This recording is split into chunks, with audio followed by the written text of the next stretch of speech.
ubundi barakubwira ngo buri gihe ntihakazagira umuntu ugushuka cyangwa se ngo abe yakujyana mu nzira udashaka. Dutangiranye n'umukobwa wari uri kwiruka aha ngaha, ikumba umukobwa bari bamwise Risi yari arimo yirukanka cyangwa se ubasha kuba wamwita Rusi, ndetse famiye yiwe yarimo imwiruka imubwira ati ntabwo wakagombye kuba wahisemo ibi ngibi, ati ntabwo wakagombye kuba wakanga kuba washyingiranwa n'uyu musore. Bigaragare ko Rusi aha ngaha bashaka kuba bamushyingira umusore ariko atamushaka, rero niko kuba yafata urugendo agomba kuba yahunga. Kugera aha ngaha yahasanze ijaketi, aravuga ati iyi ngiyi ngomba kuba nayitiza nkabasha kuba nabirengagiza cyangwa se nabihisha bataza kuba bamenya uwundi we. Niko gukomeza yiruka, ikumba abasore nabo bari bakameje bari kuba bamwirukaho, umukobwa nawe yabwatse. Kugera aha ngaha rwose yasanze hari umusore uri kubasha kuba yakitorera imyanda cyangwa se yakitorera ibintu byo ku muhanda baba batagaguje. Kumva umusore bari bamwise Patrick guhindukira aha ngaha, umukobwa Rusi yaje yirukanka abasha kuba yamugwamo, ndetse Patrick nawe utari ubashije kuba yakiramira yabashije kuba yafata umukobwa, niko kuba bagwa ku kavisiko cyangwa se kuri twa tumoto tumwe bita twarejejwe umuntu aba afite kaba kari ku muhanda. Umukobwa Rusi niko kuba yaca bugufi arangije asoma Patrick wacu. Ese biraza kuba byarangira gute?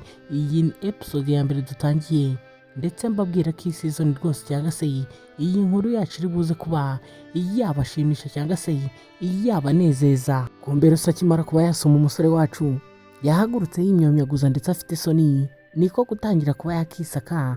Arangije aramubwira amafaranga atugombe kuba wajyana rwose, ati amafaranga ni ayawe, atubifate nk'inyishyu y'ibyo mbashije kuba inagukorera. Kumbe ba basore nabo bari kuba bamuhiga, barakomeje kuba baza. Rusi niko kuba yakongera gufata Patrick aha ngaha, iminwa yiwe rwose abasha kuba yayinyunya. Kumbe Patrick yatangiye kuba yakibwira ati ese uyu mukobwa ibyo ari gukora atarabizi, ati ntabwo ari kubasha kuba yatekereza ko ari njyewe bari bamuzaniye ngo tube umugore n'umugabo mama we. Kumbe abasore nabo bari aho ngaho bari kuba bavuga ati uyu mugore wa Mr Patrick nituza kuba twamubura, ati nyakubahwa ari buze kuba yatumerera nabi rwose, ataraza kuba yatwica. Kumbe ntibari bamenye ko boss wabo yamashije kuba cyangwa se yabashije kuba yahura n'umukobwa wacu Rusi aha ngaha ubwo yari ari kuba yahunga ubukwe. Ndetse Rusi wacu nawe uri aha ngaha ntiyari yamenye ko umugabo ari kuba yahunga ari wowe uyu nguyu wari uri aha ngaha, ndetse wari wabashije kuba yakihindura umukene. Ubwo Rusi agiye kuba yagenda, Patrick yatangiye kuba yamukurura amubwira ati ariko Rusi, ati nawe bigenze kake rwose. Rusi niko kuba yamubaza ati se kandi wowe urambaza iki? Ati sinakwishyuye. Patrick aramubwira ati ariko aya mafaranga yawe uri kuba wampa, ati ni dukeya cyane rwose, ngiye sinabasha kuba inafata amafaranga angana gutya. Ati se ahubwo ibyo ngibyo wabibonye ko ngiye wabasha kuba wampa udufaranga tungana gutya dukeya nkabasha kuba nadufata? Ati barakubeshye rwose, ati nutaza kongera aya mafaranga, ati sindi bubashe kuba nakurekura ngo ugende da. Ati se ngiye nkorera ibihumbi 5, ati uri kubona ngiye ndi umuzunguzayi? Umukobwa niko kuba yambwira ati ariko narinzi ko uri umusore mwiza, ati kandi utuje, ariko ndi kubona ufitemo ubunyamaswa cyangwa se ibintu byo kuba wakara.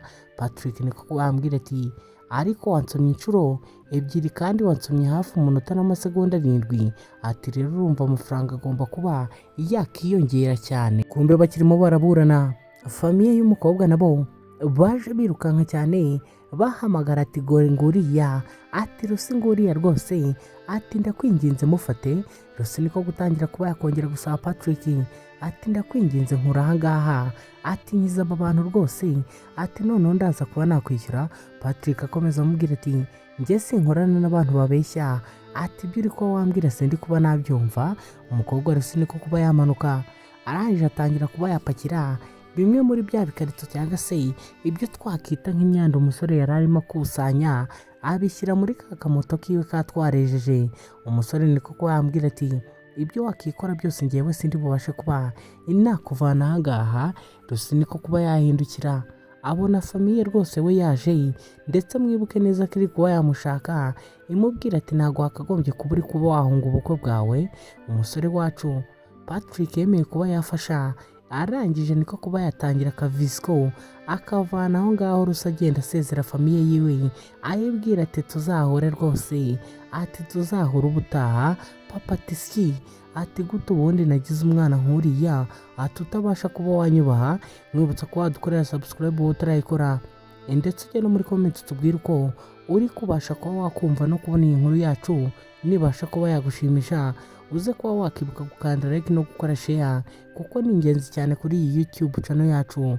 Bidatinze umukobwa yagombaga kuba yataye iwabo w'umusore kuko nta wabo yari afite, ariko umusore yabanje kuba yamunyuza aha ngaha abanza kuba yanamutama ko kunywa nk'umuntu bari bagiye gutahana mu rugo. Umusore yatangiye kuba yambwira ati njye nizere ko ugiye kuba wampa amafaranga yanjye nkabasha kuba nakitahira kuko ntabwo nshaka kuba njye narara aha ngaha.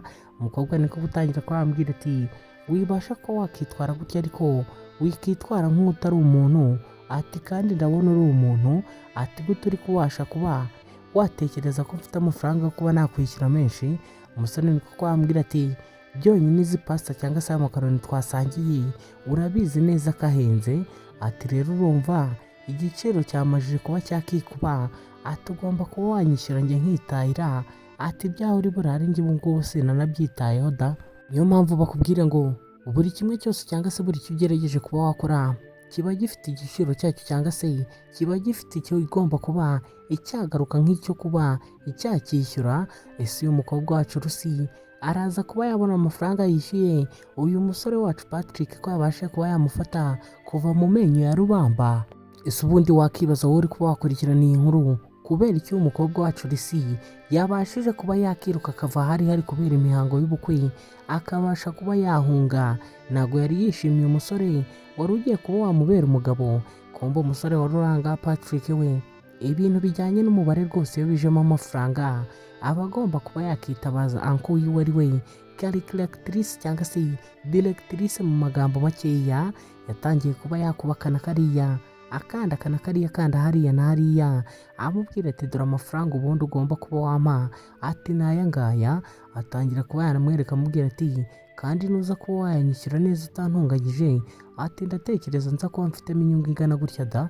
Rusi nawe niko kuba yambwira ati ayo mafaranga rwose uri kuba wateranya, ati ni menshi cyane ntabwo nabasha kuba nayabona musore. Patrick we ahangaha ibyo kuba wamwita musore cyangwa se handsome ntabwo yari abyitaye, icyo yashaka kuba yakumvana ururimi ruvuga amafaranga byonyine. Umukobwa ahangaha niko kuba yafataga telefone kiyo keza yaguriye muri Rama phone shop, arangije atangira kuba yakandaho avuga ati ngiye kuba namwishyura areke kuba yangira imboheye. Kumva umusore w'ahangaha we yakomezaga amubwira ko nta n'igiceri cya kera agomba kuba yamusigaramo. Kumva umusore yatangiye kuba afata telefone yiwe, arangije asanga ababyeyi biwe bamwohereje akavidewo bamubwira ko natabazanira umugeni cyangwa se nadashaka umugore kandi kavidewo ari buze kuba yabona araza kuba yababona barimo kuba bakiyica cyangwa se bakiyahura. Ndetse na mukecuru nawe ambwira ati mwana wacu ugomba kuba watuzanira umugeni rwose, ati ibyo uba uri kwigira ni ibiki, nuba udashaka kubura ababyeyi bawe uze kugaruka azanye umugeni rwose, ati niwe dushaka. Mwibuke umusore Patrick hano ari kumwe n'inkumi ndetse ari kuyishyuza amafaranga yabuze ayimwishyura. Ese uyu mukobwa agiye kuba yaba umugore w'uyu musore? Umusore Patrick amaze kumva igitekerezo cy'ababyeyi yeguye amaso araranganyije areba imbere ye, kumbe yitegereje agakobwa kari hano keza, arangije akabwira ati mufitiye igitekerezo cyangwa se hari ibyo nshaka kuba nakubwira. Agakobwa ati iki se?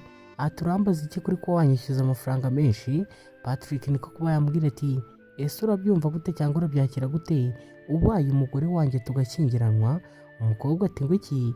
Bidatinze murabizi abangaba ntabwo baba bari gutinzamo, bahise bajya ku bashinzwe kuba bashyingiranya abantu bahita babakubita icyo bita certificate of marriage cyangwa se ikigaragaza ko umuntu abashije kuba yashyingiranwa n'undi. Agakobwa kaje ahangaha kifata ku mabere kavuga ati baba we, ati numiwe, ati amabere atonze, ati arikoze. Umusore niko kuba akabwira ati njye ntabwo ndi interese no muri ibyo bintu cyangwa se no muri ibyo uri kuba wavuga, ati icyo mba nshaka ni ukuba nakirira amakaroni nkakanda n'agaceri, ati ayo mabere yawe se uratekereza njye nshaka kuba nayareba cyangwa se nshaka kuyarira hano ku muhanda? Ati reka reka uzabaririze, ati njye ibyo bintu simbibamo. Agakobwa niko kuba kakubwira ati ati abahungu ndabazi rwose, ati n'ibyo mukunda ndabizi, ati buriya watangiye kuba wabarira inyonyo zanjye, ati urumva ushaka kuba wazirya? Umusore niko kuba yambwira ati ibyo ngibyo uri kuba watekereza, ati ni ibyawe rero, nanjye mfite ibyanjye ndi kuba natekereza, ati kandi ikindi ntukomeze kuba wamvangira mu mipangu rwose, ati kuko sinshaka kuba nakugirira nabi, ati cyangwa natuma utekereza nabi. Kumbe disi agakobwa hano nako baza kari kabashe kuba kakikundira igisore cyacu, ikatangiye kuba kamukoraho. Umusore niko kuba akabwira ati mvoshwa ariko, ati mvaho. Agakobwa niko kuba kambwira ati ariko se nawe witangira kuba wazamura ibiciro rwose, ati reka twumvikane. Gusa mwibuke ibi byose bibaye kubwo kugira ngo umusore abashe kuba yashimisha ababyeyi biwe, bataza kuba bagerageza kuba bakora igikorwa icyo kuba bakiyahura. Ndetse umusore ahangaha yatangiye kuba yamubwira ko atagomba kuba yahangayika mu gihe babashe kuba bari kumwe. Ndetse umusore ahangaha yamuhaye ikarita, arangije aramubwira ati iyo karita ati iriho miliyoni 1, ati kandi nayisezeranyije ko izagomba kuba yakemura ibibazo umugore wanjye azajya ahura nabyo cyangwa se depanse agomba guhura nabyo. Umukobwa niko kuba amaze ati se nicyo ufite cyo kuba twagendamo? Umusore niko kuba yamwereka imodoka nziza yari iparitse hariya hirya. Ndetse umukobwa niko gutangira kuba yavuga ati si inzozi zanjye zibashije kuba izaba impamo cyangwa se mbashije kuba nagera ku nzozi zanjye. Niko kongera kwitegereza ikarita, aravuga ati koko se iyi karita mpaye iriho miliyoni? Yatangiye kuba yashyiramo nimero zayo kureba neza rwose miliyoni yari ihari yuzuye. Ndetse umusore bigaragare ko atari arimo amubeshya umukobwa cyangwa se arimo kuba yamubeshya. Kumva umusore yari amaze kuba yakereka umukobwa imodoka yiwe, umukobwa agira ngo ni iriya benzi yari iparitse hariya nziza. Kumva umusore yagiye kuba yazana ka kamoto kiwe katwareje, atangira kuba yabwira umukobwa ati ndatekereza ugomba kuba wakinjira mu modoka, ati tukabasha kuba twavanga. Umukobwa rusi niko kuba yavuga ati se iyo niyo modoka wambwiraga rwose? Ati baba we, ati ndagagaye, ati ndapfuye, ati ni mu ntabare, ati sinzi ibyo ndi kuba nabona niba ari byo. Ariko umukobwa n'ubundi yari yamaze kuba yashyingiranwa nawe, yaje yegera umusore atangira kuba akibaza ukuntu ari bwinjire muri ako kavisiko. Aravuga ati ariko nta kundi, ati si niyo modoka wambwiraga? Umusore niko kwambwira ati injira mu modoka wana winkereza, ati nta konvoyeri mfite ngaraza kuba yagufungurira umuryango. Agakobwa ka Rusi niko kwa kambwira ati cyakoze mu minsi tumaranye, ati uri gukomeza kuba wantungura. Umusore niko kwambwira ati gake. Rusi niko kwa yamwitegereza, arangije umusore aramubwira ati injira yewe tugende mu rugo, ati baragutegereje ngo bakubone, ati kandi nakubwiye ngo nta taximen ngiye mfite cyangwa se konvoyeri conductor ngo ari buze kuba yagushyira mu modoka. Agakobwa niko kuba kakinjira mu modoka. Umusore wacu nawe atangira kuba yafata amahembe ngo abe yayobora abava aho ngaho. Ndetse bari babashije kuba bashyingiranwa. Mbibutse neza uyu musore n'ubundi bari kumwe niwe bakagombye kuba bashyingiranywe, ariko situzi impamvu umukobwa yari yirukanse. Ntibyatinze ibageze aha ngaha mu rugo, ndetse mama na papa batangiye kuba bareba za seritifika zabo zigaragaza ko umuntu aba abaye umugabo wundi cyangwa se umukobwa aba abaye umugore w'umugabo. Batangira kuba baseka bavuga ati yiwe atuzi ko ari ibya nyabyo, ati nyuma na nyuma rwose, ati umuhungu wacu agiye gutura hasi da, atazanye umugore, ati buriya nibyo nakubwiraga, ati umwana wacu ntabwo yagombaga kuba yadutenguha. Idisi mukecuru na musaza ibari bishimye ahangaha, ndetse n'agakobwa kacu kari kabashije kuba ikakishima. Umukecuru yatangiye kuba yabwira umukazana wiwe ati ndatekereza neza ko umuryango wacu uzabasha kuba wakitaho. Agakobwa ati yego rwose, ati ndi kuba nabyumva gatanu kuri kagenzi kako. Umukecuru niko kwambwira ati rero nk'umukazana wanjye cyangwa se umugeni w'umuryango wacu, ati reka mbe naguye impano kandi nizere ko iri buze kuba yakunezeza cyangwa se yakugera ku mutima. Kumva agakobwa katangiye kuba kakitegereza igikoma umukecuru ari kuba yagaha, gatangira kuba kavuga mu mutima ati kubera iki gikomo gihenze cyaba kiri muri iyi nzu. Niko gutangira kureba inzu yari arimo, abona nta n'amatara arimo rwose, ari kuba yakibaza ukuntu iki gikomo cyabasha kuba cyarageze muri iyi nzu ndetse idafite ikintu imeze cyangwa se idafite uko yubatse. Umukobwa yatangiye kuba yahamagara ati anti, ati ndakwinginze rwose, ati ariko iki gikomo cyawe sinabasha kuba inagifata. Kumva umukobwa icyo atarazi, umusore yari yabashije kuba wamutabara cyangwa se yamufasha, yari we bagombaga kuba babana cyangwa se bakora ubukwe. Ikindi kandi uyu mukobwa atarazi, uyu muryango w'uyu musore wari abakire cyane, kuko n'uyu musore wacu uri aha ngaha yari CEO wa hoteli bita Patrick cyangwa se Tycoon. Ariko uyu mukobwa wacu uri aha ngaha we ntiyari yabashe kuba yabikurura ngo abimenye. Muzehe niko kuba yakurura umusore wiwe Patrick aha ngaha, arangije atangira kwambwira ati ariko umukazana watuzaniye mbanza atari gukunda ibyo mukecuru ari kumuha. Umusore Patrick niko kubabwira sogokuru ati ariko mwakagombye kuba mwamuhaye umwanya rwose, dore nta nubwo arabasha kuba yafata ikirere cyo mu nzu yacu. Muzehe we yari ari kwisekera, ndetse Patrick abwira papa we ati papa ntuzongere kuba wakora amakosa ameze kuriya, ati iriya videwo yambabaje rwose, ati muzi ko mwatumye mfata umwanzuro huti vuba na bwangu mutaza kuba mwakora igikorwa mwari mugiye gukora, ati ariko uriya mwana w'umukobwa mubanze mumureke mumuhe akanya abanza atuze yakira aha ngaha.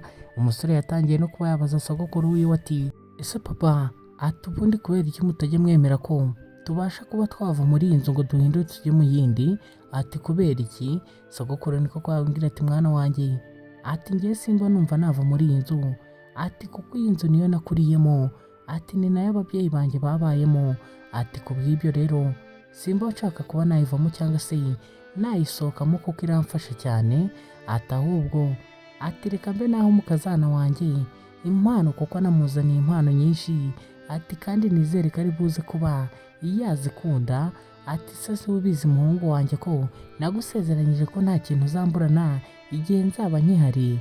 Umusore wanga Patrick yari yumiwe urukundo ababyeyi be bari bafitiye umukazana wabo.